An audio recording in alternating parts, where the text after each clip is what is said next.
Oh, why don't we start this meeting? We're close enough to 8 o'clock to, there we go.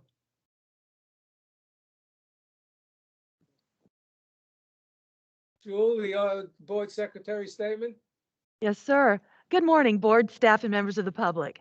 After my statement, the chairman will open this meeting and explain the rules for this electronic meeting. Please keep your microphone on mute when you are not speaking. The technical support team may proactively mute participants if the microphone is picking up background noise. Board members should check to make sure the microphone is not muted before speaking. You may text me at 540-336-3948 at any time during the meeting if you need technical support, and an IT tech will call your cell phone to assist. I now turn the meeting over to Committee Chairman Sultan. Due to the local state of emergency for the COVID-19 pandemic, the Loudon Water Board is meeting today by electronic means pursuant to Virginia Code 2.2-37082A3. Public notice and meeting access information was provided on the Loudon Water website. A recording of the meeting will be available at this link, www.loudonwater.org/virtual meeting recordings. Board members wishing to speak are reminded to press unmute and identify themselves by name so that staff can accurately capture comments. All items will be recommended to the December 9th, 2021 board meeting. The board secretary will now take a roll call attendance of the committee members. Thank you, sir. Mr. Allen? Here. Mr. Bonfils? Present. Mr. Byers is not here. Mr. Campbell is not here. Mr. Kelly? Good morning. Here. Mr. Moody? Here. Ms. Sursakar? Here. And Mr. Sultan? Here. Thank you. I have a motion to approve the agenda.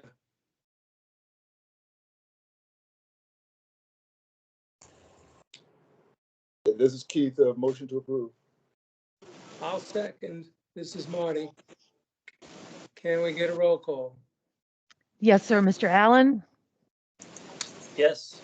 Mr. Bonfils? Yes. Mr. Byers? Mr. Campbell? Mr. Kelly? Yes. Mr. Moody? Yes. Ms. Sursakar? Yes. And Mr. Sultan? Yes. Thank you. Mr. Sultan, may I just, as a matter of protocol, kind of cover how this joint meeting works for those that haven't been through this with us before? This is really, if there were finance items to cover, of course, Mr. Allen would cover those, and those committee members would vote on those items. There are no finance committee items for this particular meeting. So these two items that are coming before you for action are CIP committee items, and those would be the members that vote to move it forward to the full board in December. Okay, thanks. I think we needed that. Okay, let's take the first action item, award of a construction contract at Trap Rock.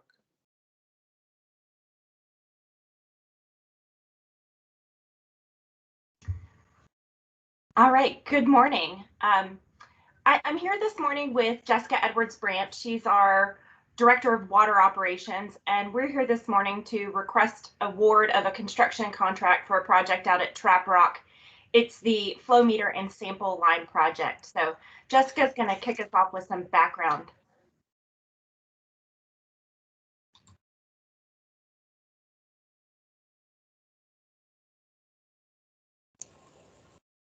Jessica, you're on mute. Thank you. Thank you. Sorry about that. All right, good morning. So Loudon Water began production from the Trap Rock water treatment facility in 2018, and it has a maximum permitted production capacity of 20 million gallons per day. So for some perspective, Trap Rock sits on the western side of our central system service area. Goose Creek is to the east. The Goose Creek Water Treatment Facility is even further east along Belmont Ridge Road. The Potomac River, which is the source for the Trap Rock plant, is north. It's not seen on this aerial photo. But then also Trap Rock is bordered by the Dulles Greenway. So just to give you some perspective of Okay. So Loudon Water has been officially operating Trap Rock Water Treatment Facility for 3 years. The operation and maintenance staff have done a fantastic job with this facility. This is a complex and state-of-the-art treatment facility with advanced treatment processes that require dedicated and knowledgeable staff. So as you can see, this is a large campus with several treatment processes on site. And over the past 3 years, the staff have successfully operated this facility as it was designed and have even been able to get a little creative with operations and optimization. But this project is about improving our disinfection and disinfection reporting and optimizing operations. So disinfection is a main component of water treatment, and it's typically the last major process before the water reaches the customer's tap. So at Trap Rock, the disinfection occurs within the clear wells, which are these large circular tanks over here where you can hopefully see my mouse moving. We have 2 clear wells that operate in parallel, which means that we are required to evaluate each clear well separately for disinfection per our regulatory requirements. So what's important to know about disinfection is that the criteria includes disinfectant residual, which for us is chlorine concentration, and contact time. So how long the chlorine residual is in contact with the water. Knowing this information helps us make better decisions. So we have identified modifications to enhance our disinfection process that includes more accurate monitoring and management of the flows, which will improve the disinfection process because the flow dictates how much time the water is in contact with the chlorine concentration. And this project also includes improved measurement of the chlorine residual from each of the clear wells.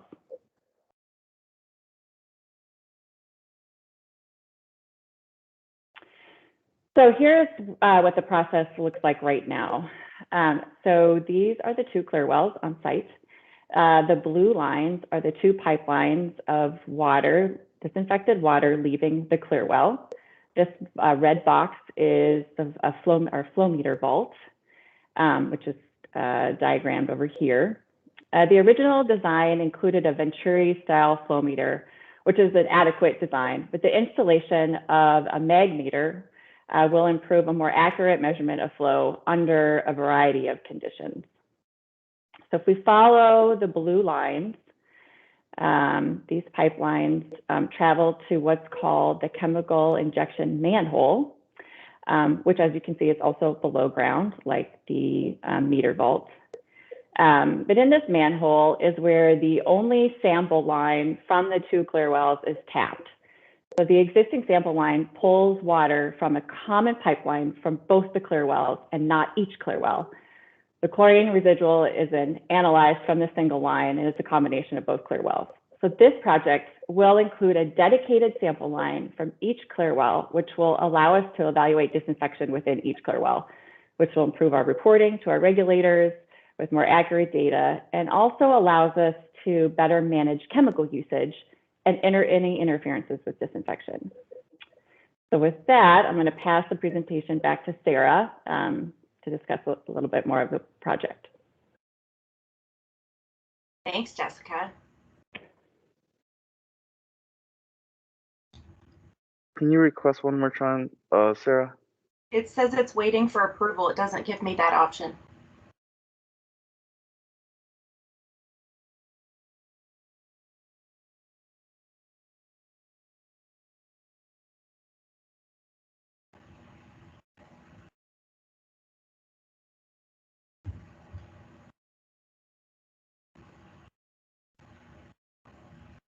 Does it give you the option now to try It again? does. Yep. Go right ahead. I just requested. All right, there I am.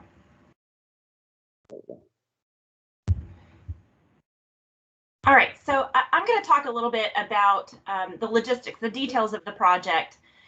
What you can see here is, the area that Jessica just described, the clear wells and the piping. And currently, as she mentioned, we have a flow meter located in this area A, and then we have, we tap the buried pipe and use the sample pump within this chemical injection manhole to basically send that sample line back to the filter gallery. So what the work involves is within this vault A, so up here you can see we're going to add a new flow meter. We're going to add a new butterfly valve for isolation. That gives us an increased flexibility in operations. And we're going to tap the pipe that's in there, and we're going to run a new sample line back to the chemical injection manhole. We're going to do the same thing in this portion coming out of clear well 1 and run another sample line again back to the chemical injection manhole.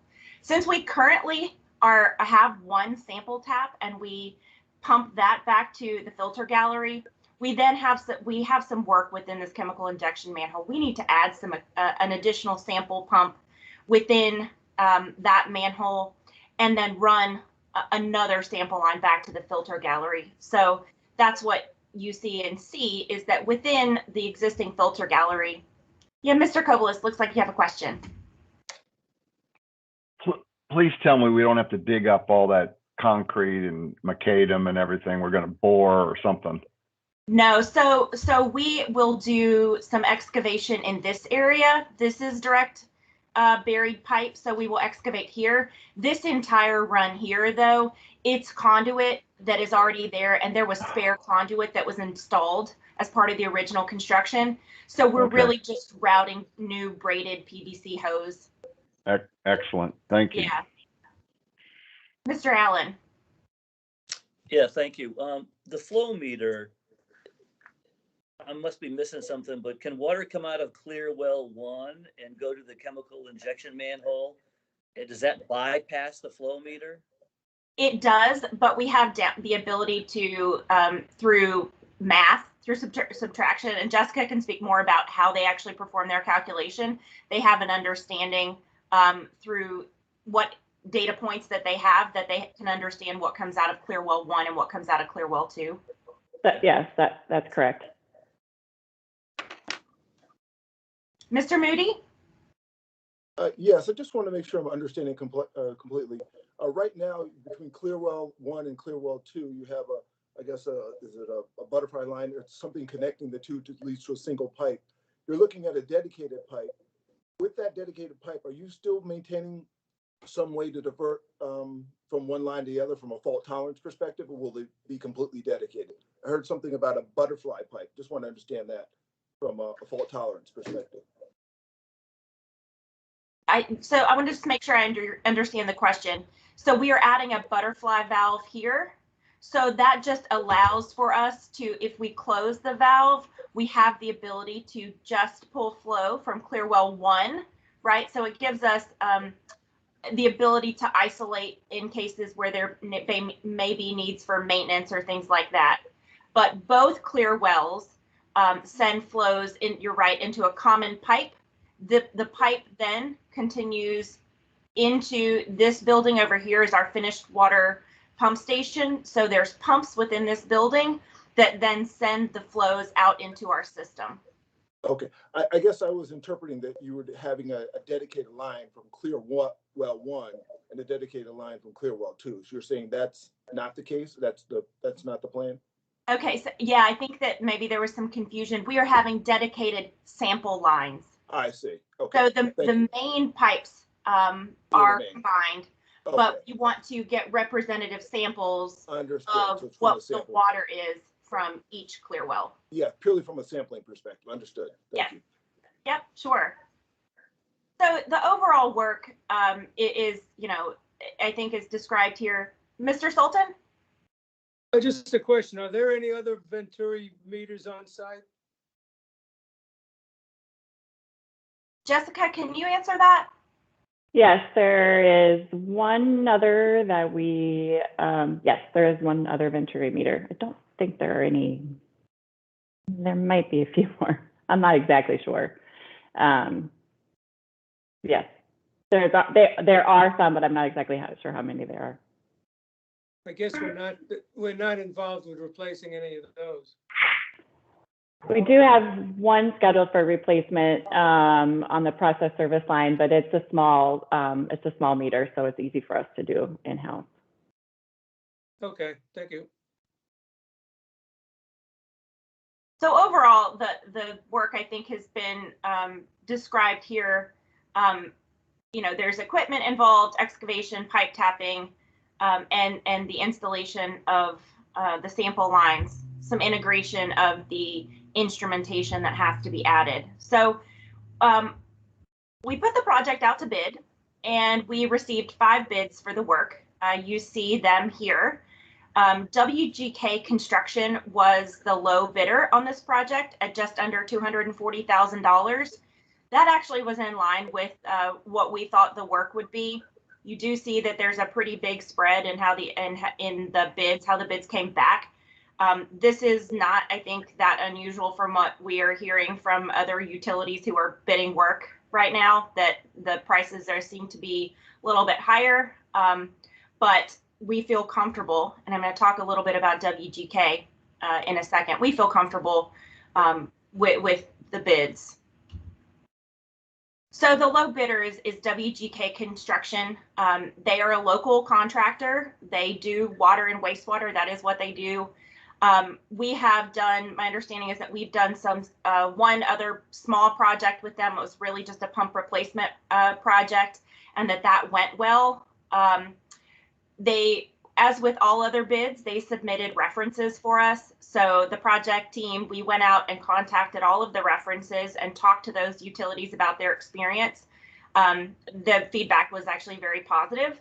And then we also set up a call and had a meeting with WGK to talk through the scope, trying to get a sense of, did they have the same understanding of the project that we did? And to understand if there was maybe anything that they might have missed or not understood. And we felt very comfortable. Everybody agreed coming out of that we felt very comfortable with continuing to move forward with them. So all of that said, we've determined their bid to be responsive and responsible.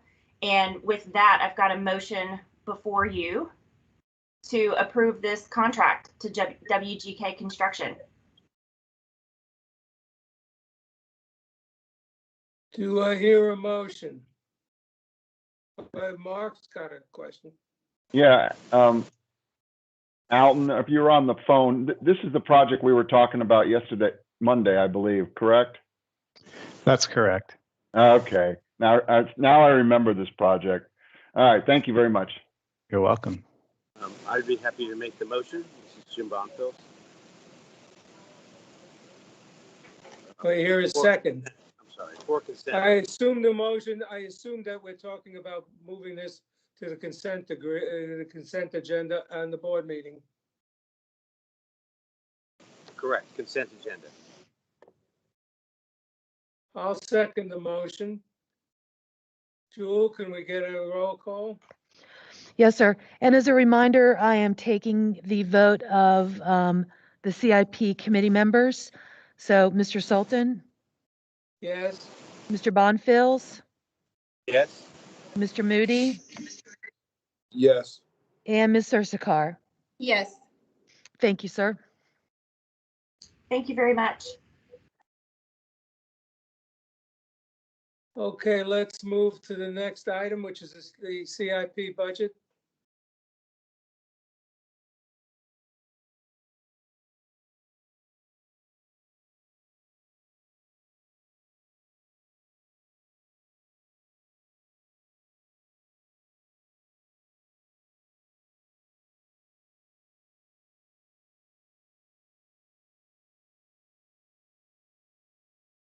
All right, looks like we got control. So good morning to the committee chairs, to the board chair, and to the rest of the board members. I really do appreciate the opportunity to be here with you this morning. We got about a week left to go till the Thanksgiving holiday, and so that means different things to different folks. To me, that means it's CIP season. It's always the time of year when we get together here at Loudon Water and talk about the capital improvement planning. We talk about the capital budgeting for next year. And so that's what we're here to spend some time and talk about today. So here's a quick glance at how we're going to go through the CIP discussion today. We're going to start off and just spend a few moments talking about the CIP development, the process, the steps that we go through. And then we're going to actually change things around this year a little bit from previous years. We're going to sort of flip the funnel upside down, if you will. Typically, when we talk about the CIP over the years, we've started at sort of the widest and the broadest look at the 10-year, and then we've kind of come down sort of from that 10-year look into the 5-year, and then we've wrapped up looking at sort of the 1 year, so sort of a funnel, if you will. And this year, I think we're going to flip that funnel over, and we're going to start looking at the narrowest part. We're going to start off with the capital spending plans, the capital budget for 2022, and then we're going to kind of broaden out a little bit and look at the 5-year and the 10-year planning. And as a matter of fact, I'm going to take the first half of the presentation here today, those sort of first 2 bullets, a little bit about the development and the process we go through in the capital spending plan. And then I'm going to turn it over to Darren Geldert. He's our manager of planning, and Darren is so instrumental and is so key in getting us to where we are here at this point in the CIP planning. And Darren's going to take the second half of the presentation and talk about the 5-year and the 10-year plan.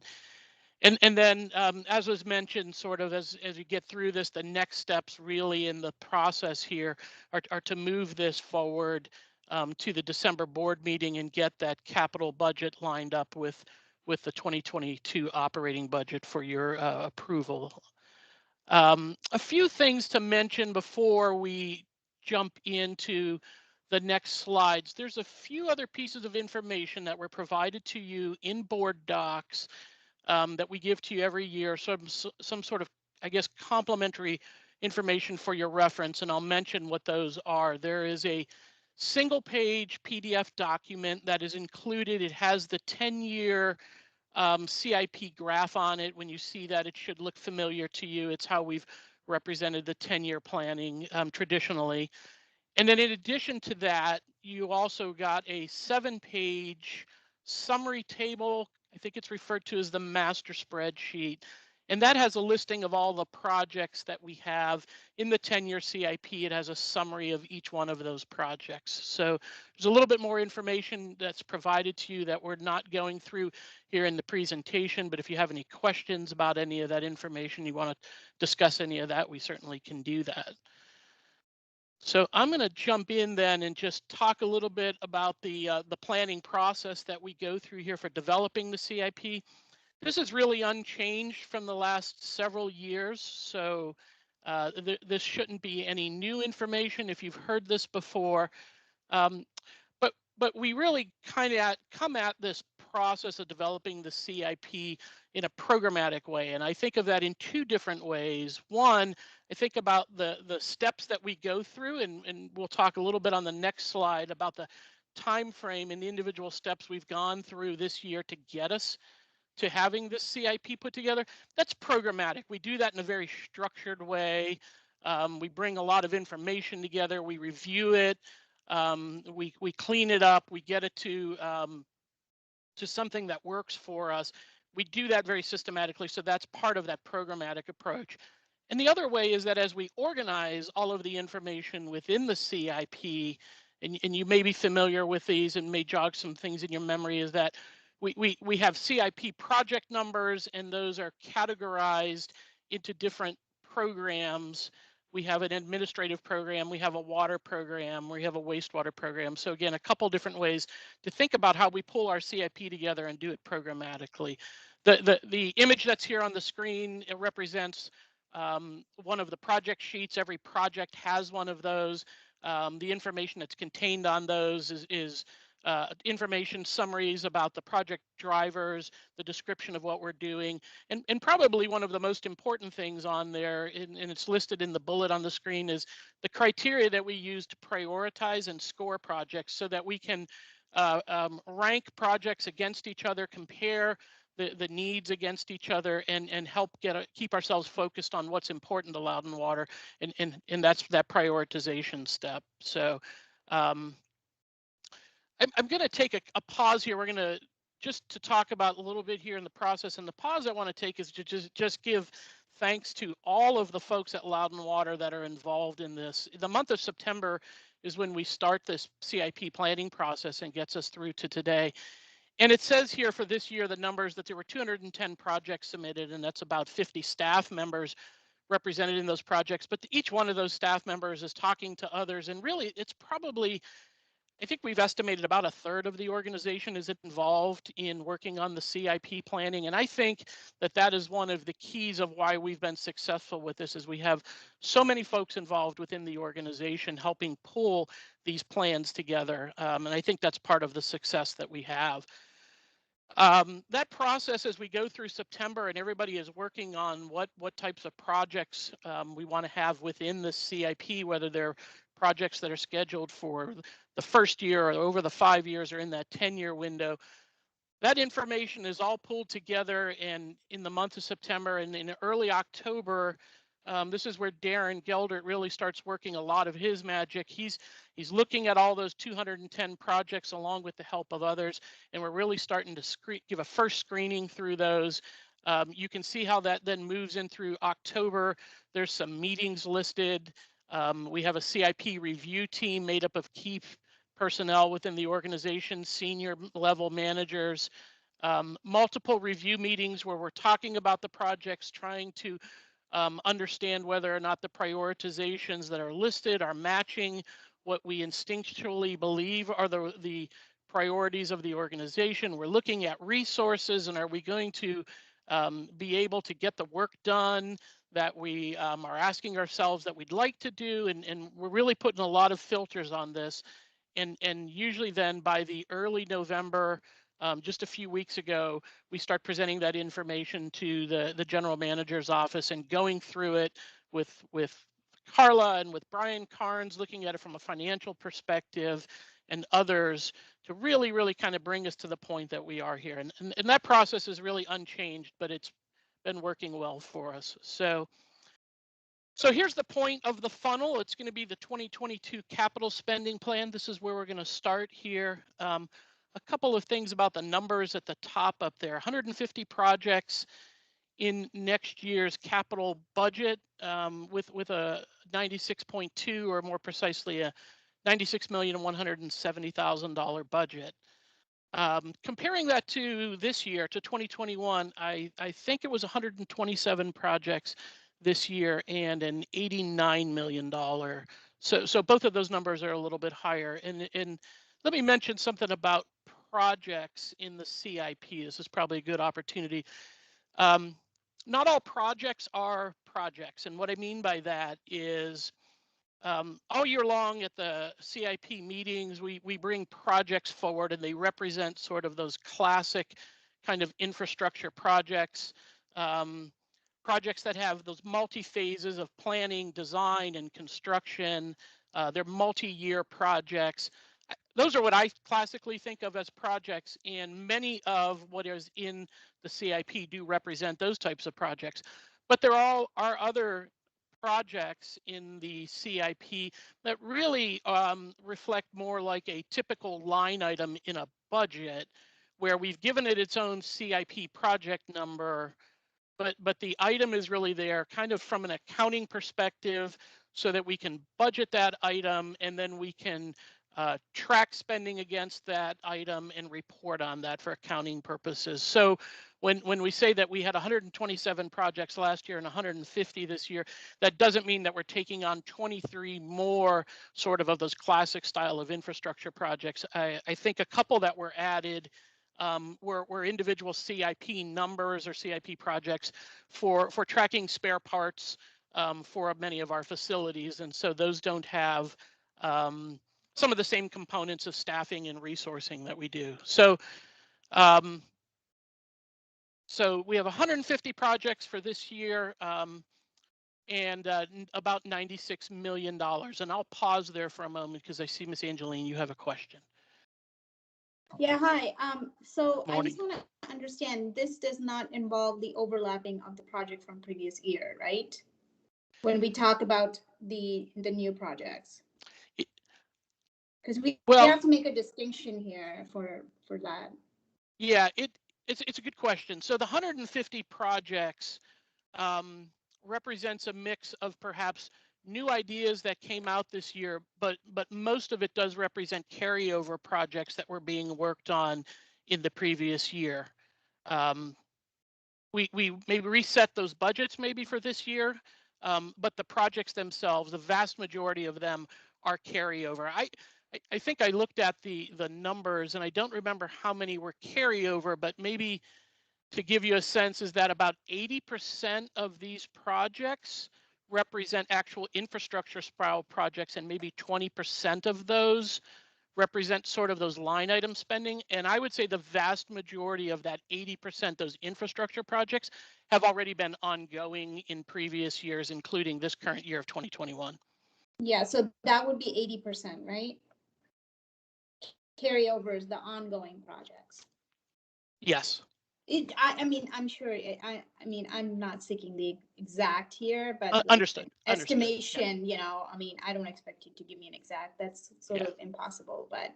Yeah, we could, I just don't have it on the, I could get you that number if that's important to you. I just don't have it on the tip of my tongue. Moving forward, I would just say that that is very key, because then that, you know, when I ask that question and then you deliver on that answer, it's very key in the sense that it gives a distinction between, you know, when you classify new projects and ongoing projects, and, you know, so because, you know, numbers are tied to that, right, as you just mentioned. Yeah. So for that sake, I mean, moving forward, it would be nice just to talk about that too. But great job. Thank you. I appreciate that. Thank you. And maybe I'll take an opportunity to not put Darren on the spot, but Darren, do you happen to know the answer to that question that Ms. Angeline was asking for 2022? I was just looking at that. There are 32 brand new projects in the 10-year spending. Okay. And spending that's in 2022, there's about 20 projects of that 150 that would be considered new. Okay. Okay. All right. Thank you. Yep. I appreciate that. I would add one additional note. I believe one of the documents in board docs, the master spreadsheet file, it does actually provide that distinction as well. If you would seek to kind of review those projects, there's a column in that spreadsheet that shows new or existing. Okay. Yeah, I will take a look at that. Thank you, because I'm You're very welcome. interested. Yeah. Thank you, Elton. It actually is a great segue for me into the next few slides, actually, because I wanted to spend a little bit of time talking about what are the projects that we are going to be focused on and really spending our time on in 2022 from a capital perspective. And I think you'll see that as we go into these discussion of some of these, most of them will be projects you're very familiar with because they were talked about quite a bit in 2021. So I'm going to then move on unless there's any other questions. I'm going to go ahead and jump forward, and we're going to talk about where the large sort of spending is in 2022. I'm going to start off sort of here with the finance component, and maybe for a moment I'll bounce back to the previous slide and look at the bar graph on the left. Is that sort of the foundation every year as we put our CIP together is this gray bar at the bottom, the finance program. And you can see that it represents in 2022, 11 projects and just under $30 million spending. And so if we look at that here, that is almost akin to sort of the line item style of spending that I was mentioning. These here are projects that don't require tremendous resources at Loudoun Water to accomplish. These are reimbursing and paying DC Water, Fairfax Water, Fairfax County for previous commitments to and their capital funding and reimbursing them. There is included in that the funding of the debt service, our capital projects, labor and legal support, and then even reimbursements that we owe to some of the developer communities for water and sewer reclaim projects that have previously been built. That finance component of at around $29 million is fairly steady, and you'll be able to see that as Darren shares with you sort of the 5-year and 10-year perspective. Thinking more about sort of the typical infrastructure projects, Reservoir Park, of course, is moving into construction. We've talked a lot about that project, and it is budgeted at just about $2 million for 2022 for the construction. We've also talked about a fair amount in 2021 about the Joint Land Management Area, the JLMA with Leesburg area. And in 2022, it looks like that we probably have a little over $2 to $2.5 million in the budget for projects as they're moving through the design phase and getting ready for even going into construction later in the year. You can see some projects that we've recently been talking about at the CIP committee. The Russell Branch Pump Station and the Goose Creek Industrial Park Pump Station are mentioned there on that list as well. A few other projects that, again, you may have heard about in 2011, the meter replacement program that we have going on. It is budgeted to spend about $1.5 million in 2022. We brought forward the ammonia removal upgrades. I think it was a task order earlier in the year. That is for the projects for the community system wastewater treatment plants, for a set of those. That is slated to spend about $1.4 million in 2022. The community systems master plan also was a project that came forward to the CIP committee in 2011. And probably not a big surprise to you as our system continues to grow that we are doing some work to expand our reclaimed water pump station. And that project is starting, and it will be spending about $300,000 in 2022 as it's working. I think that's mostly in the design phase, and we'll be moving into construction maybe late in the year, or maybe it's in early 2023 for that project. When we look at water supply and water treatment, Quarry A, again, another project that we've talked a lot about recently, the selection of the CMAR contractor to move forward on Quarry A. That is going. We just actually had a kickoff meeting with the CMAR contractor, Clark Construction, within the last week or so. That project will spend, is budgeted for about $3.5 million. And then the project that you just saw, the Trap Rock Flow Meter project, also will be in construction next year. And so those are a couple highlights in the areas of water supply and treatment.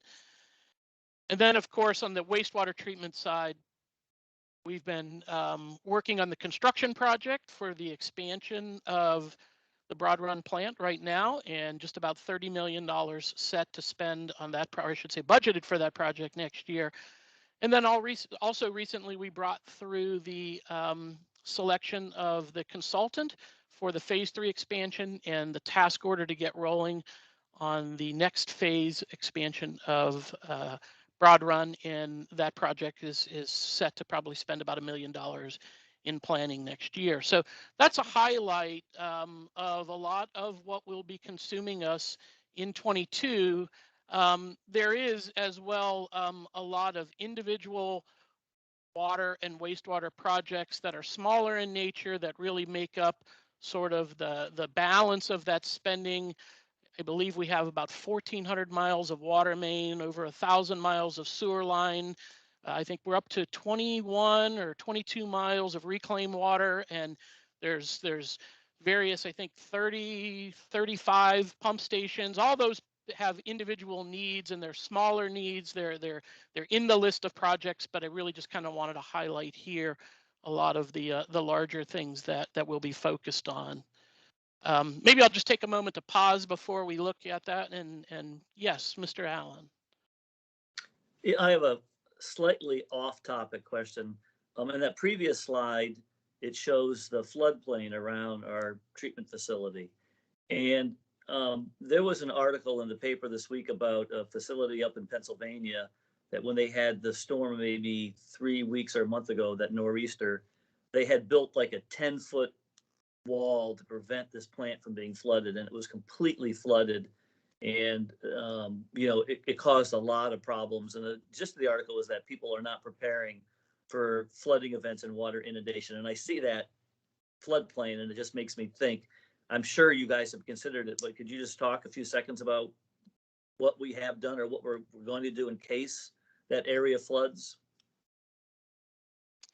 I'm probably not the best qualified person to speak to the details of that. And we can table this to some other time. I just wanted to throw it out there. We don't have to do it now. if there's somebody who wants to chime in, we certainly have Yeah. the gang here. No, thanks, Mr. Allen. I could field that one. I will say, you know, some of the facilities you see in this depiction that are closest to the floodplain are some of the large tanks, the least susceptible to damage or issues from flooding. But we've also seen some things recently with some really focused, updated FEMA mapping in the areas, and the county revising their mapping to be more accurate. So we're trying to kind of balance that better information alongside less vulnerable facilities nearby. And some of the more extreme events that we've even experienced in recent times. I know 2018 was a very wet year, and you know, we've you know, observed what's happened along Broad Run during those events as well. And you know, think we're striking the right balance. Okay, thank you. You're welcome. Mr. Kobliss and then Mr. Sultan. Yeah, thanks. Very impressive, Mr. Allen, for catching that too. I did read that, and I think the biggest criteria on that was that we just don't know now with the different changes in climate actually how high this is going to go. I mean, the Potomac just flooded, I think it was 2 weeks ago, and it was at least two to 3 feet above high tide stage. And obviously Alexandria was underwater too. But yeah, that's a great point, and I think we should look at that.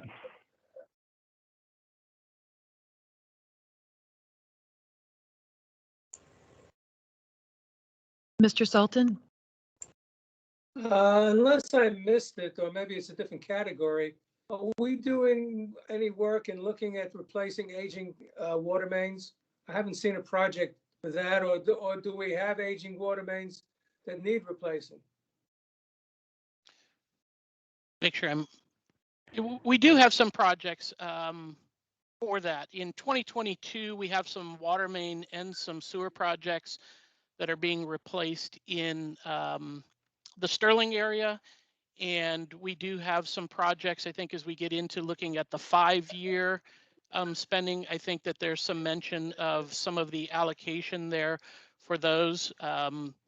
So both on the water and sewer side, we are moving forward in that direction. We do have a program that continues to analyze those and bring some of those forward for us. And again, I don't know, Alton, if there's anything that you want to add to that. Yes, sure. Thank you.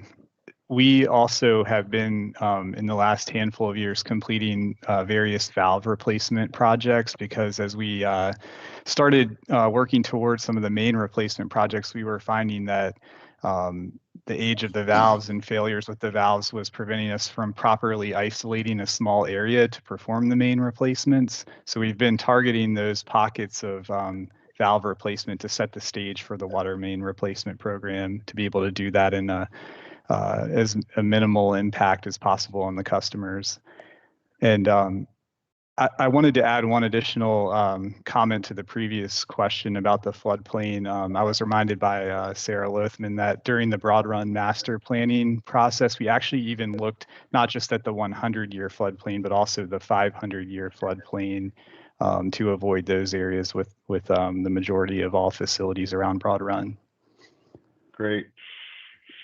I did notice that you have a project for acoustic monitoring. Is that part of that replacement project? That's correct. We are looking to, utilize tools like that to help us with our prioritization process and early detection on, main breaks even. So it's really kind of a multifaceted approach there. Okay, thank you. Mr. Kobliss? Yeah, just a quick question. It was so quick that I actually went to turn my microphone off. Seems like Mr. Beardsley is getting a lot of the money in this CIP. Can you tell me about how much is basically the technology end that Mr. Beardsley will be monitoring also, because I just remember, and if you don't have it now, I'm not trying to trip you up. maybe you could just email it to us. But I just kind of like to know, because I know it's spread over all the different things, but I'm just like, it just seems like a lot of stuff coming up, new project management system, enhancements at least, and some SCP work coming up. And so I'm just curious about how much money we were spending. And then cybersecurity, if I remember, a couple of cybersecurity projects. Maybe just if you could just email it to us, that would be great. I'm just curious, not that I'm worried about it. That'd be great. We can follow up with that very easily for you.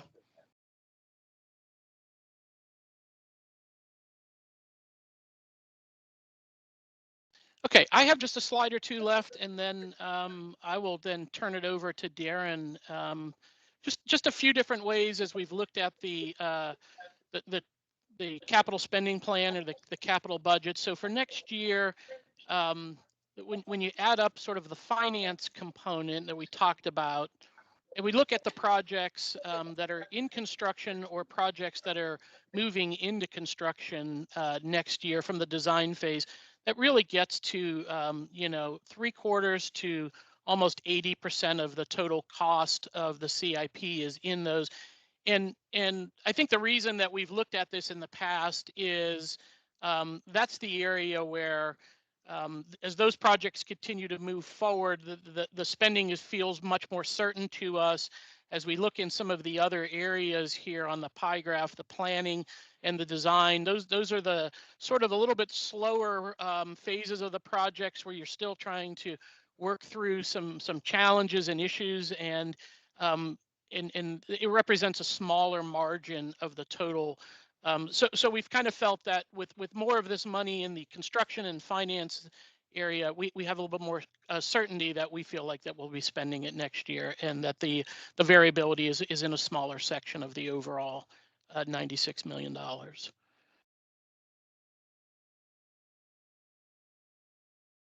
And then we have two other ways to look at what is sort of driving our spending in 2022. This sort of donut chart looks at it from the total cost. So you can see that, again, about 73% or 3/4 of the spending next year is on projects that are related to growth and or reliability. Think of the Broad Run expansion, which is a large portion of our construction spending next year. That is all about accommodating more development and growth within the county, and other projects like the Quarry and so forth that are there for growth and maybe also just system reliability. You see that the spending here is showing that about 18% of the spending next year is on the R&R style of projects, maybe a little bit more towards Mr. Sultan's question before about pipeline replacement. And if we switch over to the next sort of donut chart, where it's the same number of projects, but now we're looking at them just on the quantity of projects and not on the value of the spending, you can see that a larger percentage from this perspective, about 45%, almost half of the number of projects in the CIP are for projects that are geared towards R&R. They just are not kind of representing that high level of spending. And also maybe to the questions that Mr. Koblis was asking, that some of those projects on the right-hand side, some of those IT projects may be sort of in that 11% of improved technology as well. So I think that the one last slide I think here was looking towards the capital spending on a year-by-year basis, the capital budget, and just looking at how we've been performing in sort of the 80% mark. This year, we started off with an ask of $89 million in the capital budget, and at our mid-year projection, we estimated about $82 million at the end of the year, or right around 90%, and that is where we continue to track. And I expect that we will end up somewhere between the 85 and 92% as we get to the end of the year. And then you see that the capital budget component for next year is $96 million. So That, I think, wraps up the discussion on the 2022 and then gives us an opportunity here for me to turn it over to Darren, and Darren's going to talk through the rest of the capital planning. Thanks, Tom. So I'd just like to echo one thing Tom said and call out a big thanks to everyone who's involved in this. There are literally probably 100 people involved, and then there's a lot of work done by management to resource and make sure we can get these projects done, and kind of creatively think too sometimes about who's actually managing the project or what the appropriate scope and size is.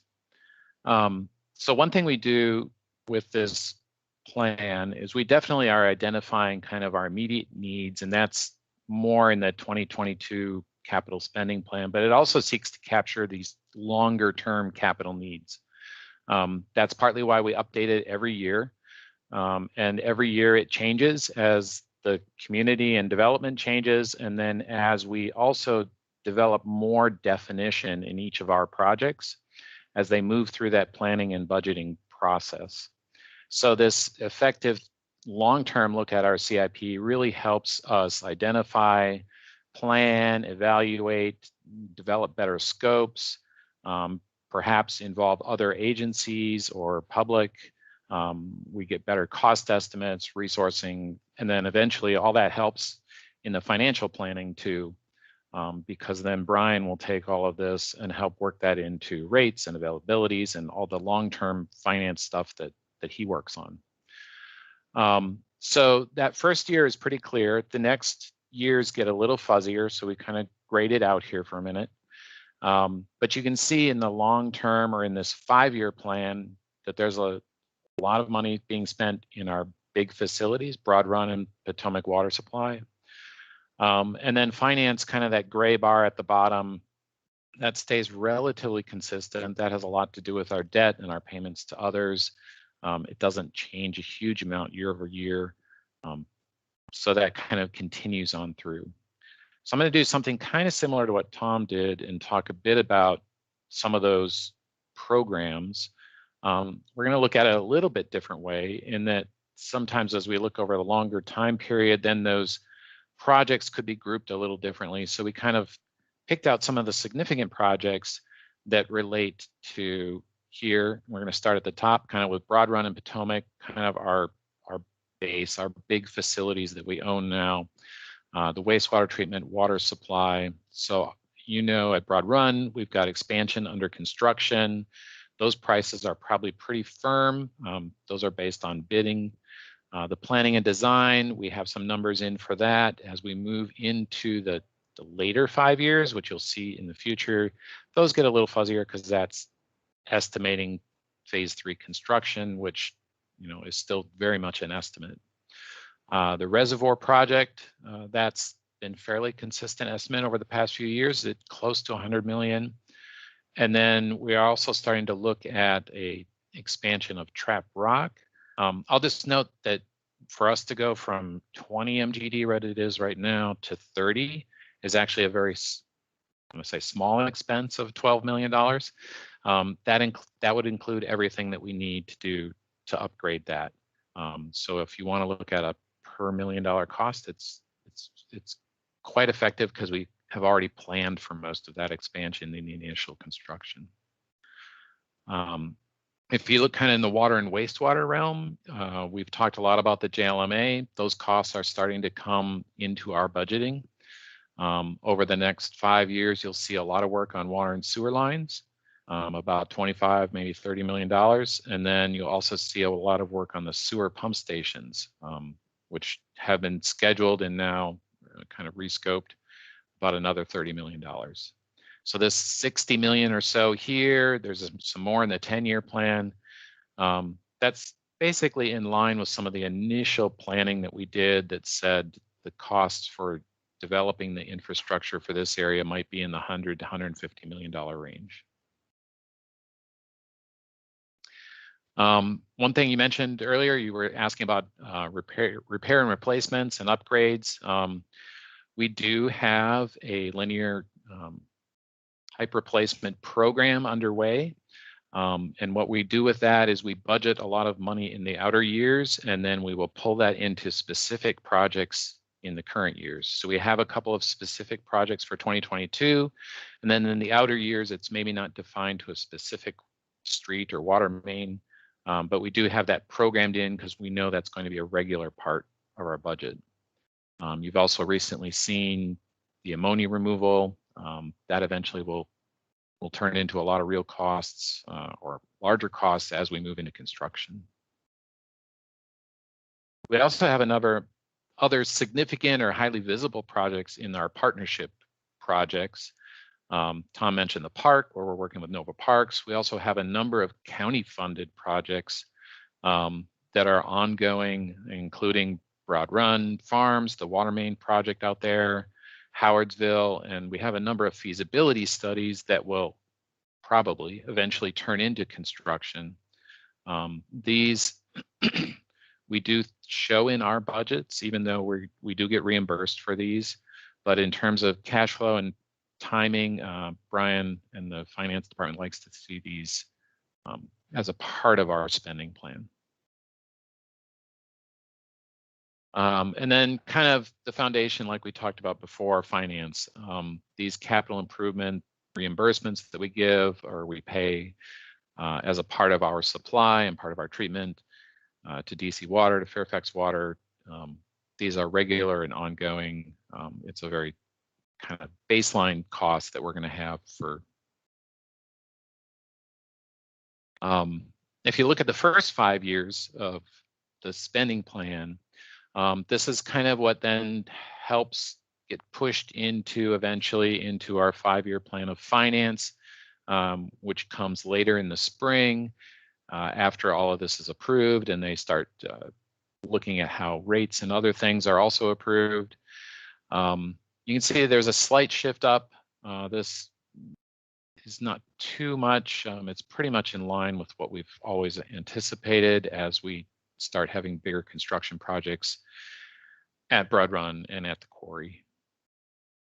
Sometimes we also compare just kind of that year over year, the exact same years, and you can see a similar increase. So this is kind of the 10-year chart that you've seen historically, and this is included in your board doc package. The first 5 years are pretty much what we've discussed. You can see the gray on the bottom, which is finance, that continues pretty much consistently over 10 years. In the next couple years, we're going to have a lot of construction still at Broad Run. The Quarry is the dark blue. And you can kind of see the blue-green toward the bottom, that's water, wastewater. A lot of that is JLMA related. As we move toward the outer years, you can see that the brownish color there, that is phase 3 expansion of Broad Run facility. Those costs are probably a little bit less defined, but they are definitely coming, so we're starting to show those. Yes, I see a question. Yeah, thank you. Can you go back one slide? Sure. So when I look at 2023, we were thinking we were going to spend 121 million. Now we're going to spend 157 million. Is that because we've added additional projects? And just to follow up to that question, I know, concrete has gone up in expenses and components and wood and rebar and everything has gone up. So are we thinking about when we're budgeting for future year construction, are we factoring in some sort of inflation metric? Because it seems like everybody else is doing it. So, I don't want to see us get caught flat-footed. So it's kind of two questions. Mm-hmm. So there's a couple of parts to that. When you look at how that, I guess, increase in 2023, part of that is monies that we're not spending this year or perhaps even next year, where construction has been delayed or pushed out into those later years. So that's a cause of part of that. Some of that is we're realizing some of the JLMA costs in those budgets that we didn't fully develop in prior years. And then sometimes you also see for us in that second year, we have pushed projects this year that we can't get to, and they get pushed sometimes into that second and third year, creating a bit of a bump. So that's all in there, part of it. In terms of the I guess inclusion of inflation or just other schedule and cost drivers, we do look at that significantly in this year's spending, in part because we know there are delays in supplies. Some of our projects are getting pushed out because of that. And then we also are, how we want to say, we're budgeting in this year's costs, but we are looking at, because we rebudget this every year, we are escalating costs, as we learn more information about what we think's coming. Right, and I'm building a project on my property right now, and it's crazy. I'm 6 months into it, and it's crazy what's happened. Some are going up, some are going down. So there is some crazy fluctuations, but being I'm the finance chair, I feel like it's my duty to at least raise the issue that we should be considering the fact that we might have rising costs due specifically to inflation over the next couple of years. I don't know. I don't have an answer for it, but just that we're cognizant of it. That's all in the budgetary process. I don't know if Tom or anyone wants to chime in on that one, but. Well, I think, just to echo, Darren, what you were saying, as we're looking at the work that we have ongoing now, that's close, we're thinking about the construction projects, we are factoring in, we're challenging ourselves, our engineers, to give us good estimates based on what they see going on within the marketplace. When you're looking at this 5-year window and you're looking at 4 years out or 5 years out, right now, a lot of those costs are probably in the CIP based off of sort of metrics and historical metrics. So the precision of those really isn't there yet. And whether or not we see the impacts of these rising costs over that time frame, I think we'll be keeping an eye on that and adjusting those as time goes on. But for the projects that we have sort of here at hand in 2022, and many of those projects will carry over in 2023, we're trying to get the best numbers we can right now to factor that in. So, and that is included in these estimates and budgets. All right, thank you. Sure. Mr. Scott? Yes, so it's not a question, but it was a question, but it's not because Alan actually posed that question regarding inflation and other contributing factors that come into place. So with that being said, yeah, I'm just gonna reiterate what he said because it's really key. It's of key importance, and that is like to remain cognizant about not just inflation, interest rates, but other contributing factors that come into play. And when we do talk about these projects in these budgets, sometimes I think it's just a great, it's just a great suggestion and a recommendation that we actually counter in those. Because when we sit here on the board and we make discussions about approving projects, it's the back of our mind, and where do these costs actually come from? What are the other contributing factors? So great job on that, but I just wanted to echo what Alan said because I'm very on spot with him on that one. Thank you. Dalton? Yeah, Tom, you correct me if I'm wrong. Don't you have, I thought you told us in years past that there's a system that you guys use to keep a particular project from going from one year to the next and never get done. Don't you have some kind of a point system for priorities? Does that ring a bell? Sure, yes, we do. We have every one of the projects that's put in the CIP does have a scoring across 5 different categories that allows us to rank those projects against each other and determine which one might be of higher priority than the other one. And you use that to keep a project from going for years without getting done?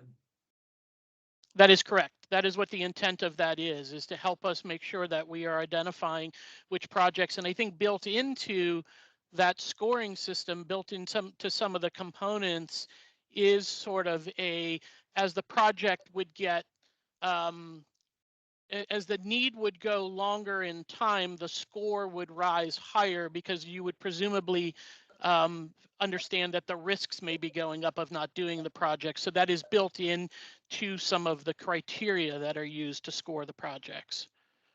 Yeah, I thought you had in the past talked about the scoring issue. Okay, thank you. You're welcome.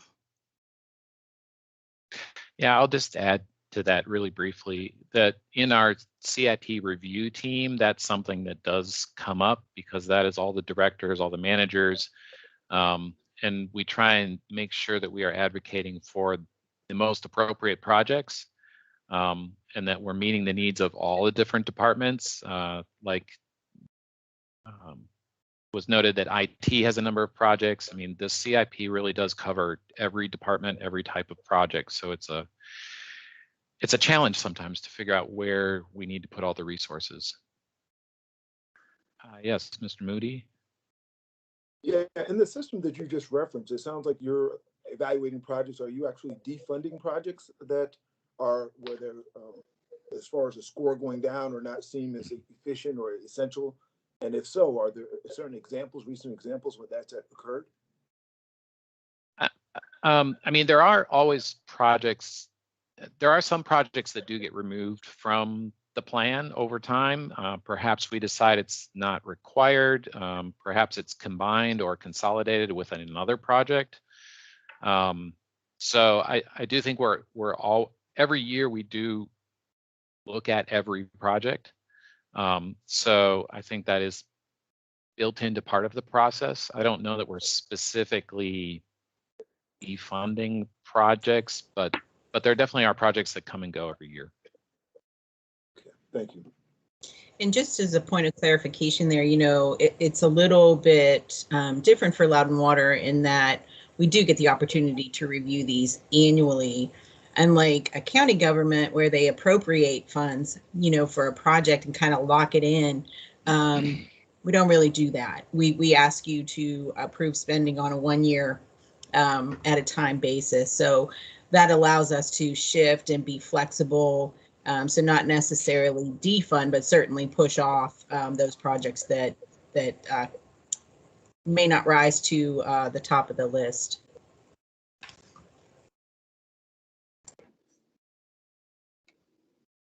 Mr. Kelly?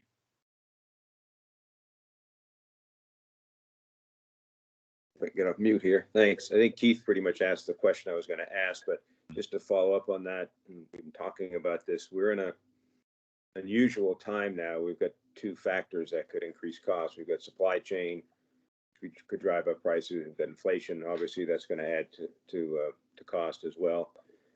It's kind of what is the process if you about to start a project? I assume that most of these are needed. They're not just nice to have, they're needs to have. What's the process to say, boy, this is just too exorbitant. We can't go through with this particular project, given that prices are out of control.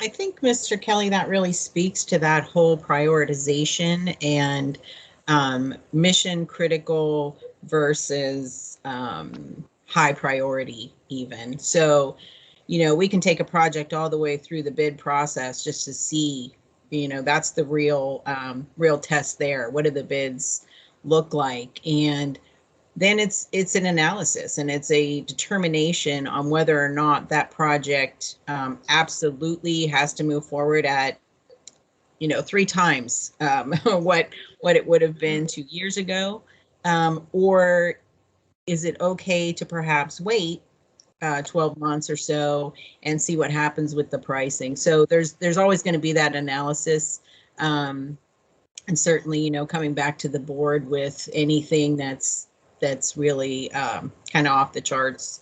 But mission critical, you really don't have any. You don't have really much of a choice. You keep the train moving, but we certainly do that analysis and prioritize as we can. Okay, thanks, Carl. Sure.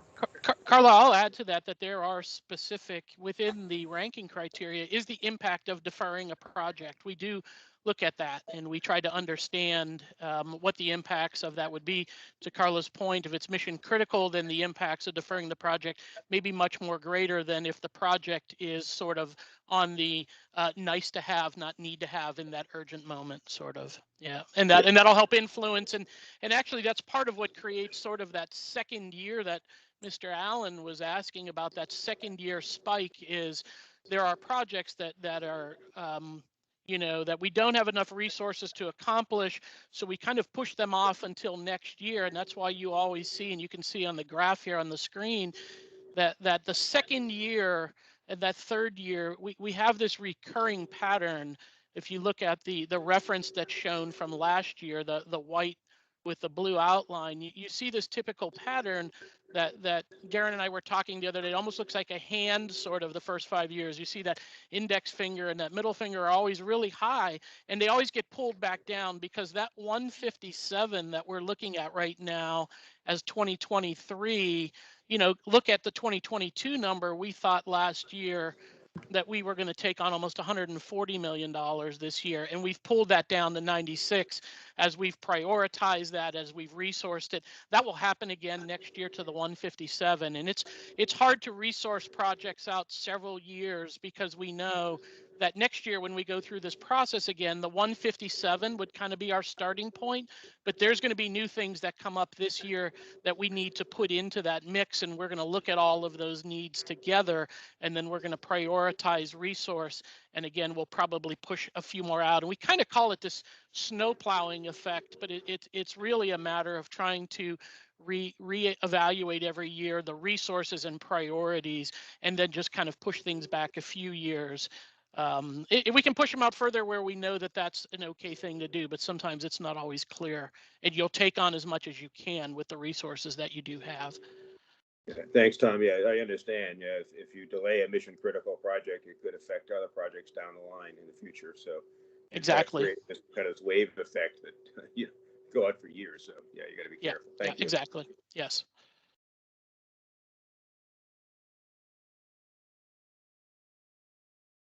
Okay, I'll just have a little bit more here and then kind of wrap this up. So this is our 10-year plan. And as you can see, it kind of in the outlined version, that was the 10 years plan that we showed last year.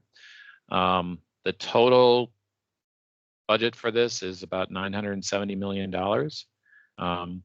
And it's kind of this continued reinvestment or investment in our assets really is kind of essential for Loudon Water. So I think that this CIP process is really the place where we ask a lot of those questions about what's important, what do we really need to do, how do we best spend this money. So the one thing to note too, and I think you're all very aware of it, is that, you know, this is kind of, I'm going to call it an endorsement. When we have individual projects that are, you know, of any, I think budget over 100,000, it will all come back to the board or to the committee. So all of those are kind of approved on an individual basis. And I think if we do see costs going too high, or we do get bid estimates that are in too high, then perhaps, you know, we will delay those or hold off and wait till next year. With that, I'll leave you with advance.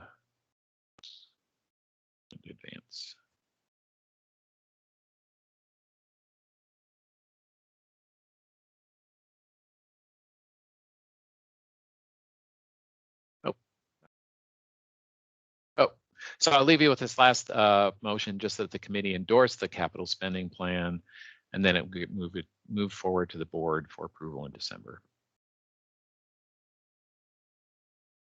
And I thank you for all the great questions. Oh, Mr. one more Koblis, question.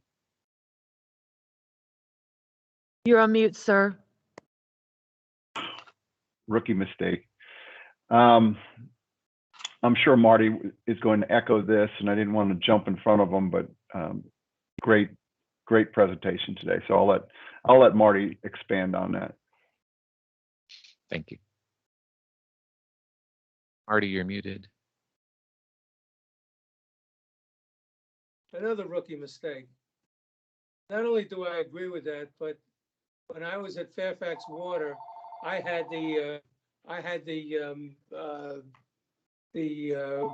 CIP under me, and let me tell you, we didn't do as good a job as you guys do. The organization that you guys do are absolutely wonderful. Are there any other questions? Mr. Bonfield has a question. Yes, this is Jim. I want to echo what Marty's saying. The other night when I read through and I printed all 7 pages of that spreadsheet to look through it like Mark does.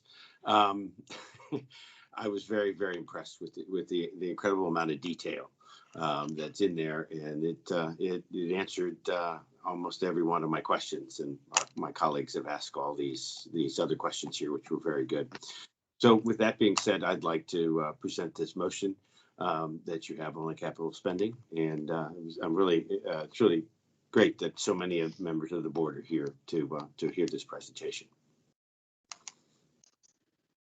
So that's my motion. I'll second that motion, and again, I looked at that sheet with all those projects and I was absolutely stunned. You guys really do a great job. Can we get a vote on the motion? Yes, sir. Again, members of the CIP committee, Mr. Sultan, Yes. Mr. Bonfield, Yes. Mr. Moody, Yes. Ms. Sursakar, Yes. and I believe I heard that this is intended for the consent agenda, Mr. Sultan? Yes, so it's actually for to incorporate in the overall budget presented to the board, which is, I guess, the same thing. Thank you. So, Mr. Sultan, if I could, before there may be one more item, but I'll take this opportunity now during this pause to remind you of tomorrow evening's virtual public hearing. The public has until 2:30 this afternoon to notify Jewel if they are interested in speaking to you. So far, we have one customer who has signed up to speak. But what we are going to do is after 2:30 today, we're going to forward to you the names of the individuals who have contacted us, who have asked to participate in the public hearing, noting the one speaker, and we'll also provide you with the comments and feedback that we've gotten from each one, assuming that we've heard something from them. So we wanted to share all of that before the public hearing tomorrow, but we should know everything by 2:30 this afternoon. And if I'm correct, Carla, the board usually doesn't comment in these meetings unless they really feel a passion for it. I mean, I know that, the people that put the budgets together should be the people that speak to something, but obviously if somebody directs something directly to a board member, you certainly don't have to sit on your hands. That's correct. So over the years, what I've been taught by our legal counsel is that the public hearing is just that. It's an opportunity for the public to be heard, for you to hear from them. Certainly, we will have the resources there to address questions. Our consultant, Dave Hyder, that you've met several times, will make the presentation. But typically, we don't have a Q&A session. It really is for them to give you their feedback so that you have that going into your December meeting to take a vote. And I think with all the controversies that we've had over the past 12 years, we've done a really good job about this.